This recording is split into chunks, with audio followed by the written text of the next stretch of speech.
মালয়েশিয়াতে নতুন করে কর্মী নিবে কিনা এবং নতুন করে কলিং ভিসা খুলবে কিনা এবং আমরা যেতে পারবো কিনা এবং কবে খুলবে।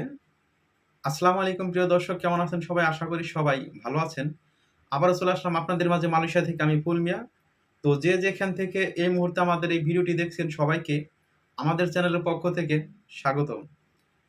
প্রিয় দর্শক, অনেকেই কিন্তু ভিডিওতে কমেন্ট করতেছেন যে ভাই নতুন করে মালয়েশিয়াতে কলিং ভিসা খুলবে কিনা, নতুন করে কর্মী নিবে কিনা। যেহেতু আমরা অনেকদিন ধরে মালয়েশিয়ার আশায় আছি, অর্থাৎ মালয়েশিয়ার অপেক্ষায় আছি, আমরা মালয়েশিয়াতে যাব।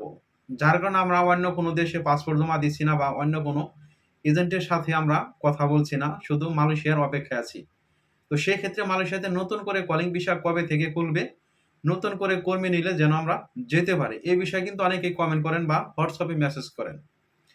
প্রিয় দর্শক, সবাইকে একটা কথাই বলবো, নতুন করে কর্মী আনার বিষয় কিন্তু এখনো কোনো ডিক্লেয়ার দেয় নাই মালয়েশিয়ার সরকার, আনোয়ার ইব্রাহিম সাহেব। যখন আপনার বাংলাদেশে যে আপনার ডক্টর ইউনূস সাহেব আছে, তার সাথে মালয়েশিয়া সরকার আনোয়ার ইব্রাহিম স্যার যে পর্যন্ত যে কোনো একটা বৈঠক না করবে, যে পর্যন্ত একটা মিটিং না করবে, সে পর্যন্ত কিন্তু নতুন করে কলিং ভিসা যে খুলবে এটা কিন্তু আমরা কখনোই আশা করতে পারি না। অবশ্যই আমাদেরকে সবাইকে মনে রাখতে হবে, যে পর্যন্ত কোনো বৈঠক না হবে আর বৈঠক হইলেই যে আপনার কলিং ভিসা খুলে দিবে, বিষয়টা কিন্তু এরকম না। মেন কথা হচ্ছে বর্তমান মালয়েশিয়ার যে পরিস্থিতি, আসলেই কিন্তু আপনার কর্মী বেশি কিন্তু কাজ কম। কর্মী বেশি কাজ কম, যার কারণে হয়তো বা নতুন করে যে কলিং ভিসা খুলে দিবে এটা কিন্তু আমরা কখনোই আশা করতে পারি না। যার কারণে হচ্ছে মালয়েশিয়াতে ২০২৩ এবং ২৪-এ যে আপনার কর্মী আসছে, তারাই কিন্তু এখন পর্যন্ত অনেকে বসে আছে এবং অনেকে কিন্তু বাংলাদেশে রিটার্ন চলে গেছে কাজ না পাওয়ার কারণে। এর জন্য যে আবার নতুন করে কলিং ভিসা খুলে দিবে, নতুন করে কর্মী আনবে, এটা কিন্তু এখনো কোনো আশা আমরা করতে পারি না।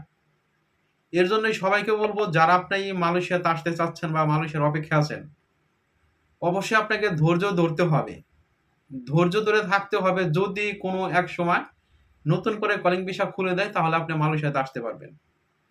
আর বিষয়টা এরকম না যে আপনি ধৈর্য ধরতেছেন আর আশায় আছেন হয়তোবা ১ মাস ২ মাসের মধ্যে খুলবে। আসলে কিন্তু বিষয়টা এরকম না। কবে কখন খুলবে এটা কিন্তু আমরা কেউ বলতে পারি না, কেউ কিন্তু আমরা জানি না। এটা হচ্ছে শুধু মালয়েশিয়ার সরকারের ইচ্ছা।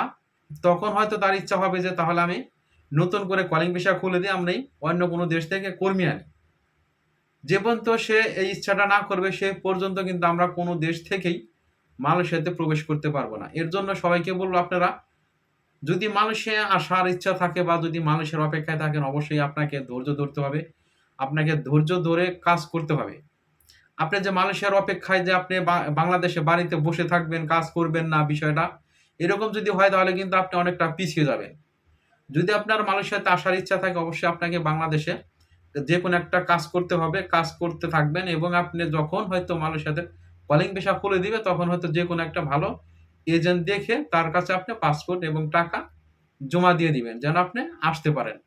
আর যদি আপনি মালয়েশিয়ার আসার অপেক্ষায় থেকে যদি যেকোনো একটার যে কর্মটা ছিল, সেই কর্মটা যদি আপনি বাদ দিয়ে বসে থাকেন, তাহলে কিন্তু আপনার লাইফটা নষ্ট হয়ে যাবে।